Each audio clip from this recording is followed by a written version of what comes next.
Assalomu alaykum. Biz hozir Surxondaryo viloyat Jarqo'rg'on tumani Xo'jaqishloq mahallasida joylashgan 359-dala yer konturidamiz. Ushbu yerimizga tadbirkorlar tomonidan ikkinchi ekin takroriy ekin sifatida chillaki navli makkajo'xori ekinimiz ekilgan. Ushbu chillaki navli ekinimiz juda hosildor, serdaromad ekin hisoblanadi. Bu ekinimiz oktyabr oyi oxiri, noyabr oyi boshlariga hosildorlikni yig'ishtirib olish rejalashtirilmoqda.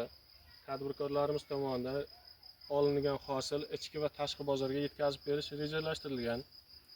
Umumiy yer maydoni 10 gektarni tashkil qilgan ushbu konturimizda har gektaridan 70 sentrdan, umumiy yer maydonidan esa 700 sentner hosil kutilmoqda. Ushbu hosil ichki va tashqi bozorga yetkazib berilgandan so'ng bu o'simligimizning poyasi chorva mollariga omoqda yem hisoblanadi.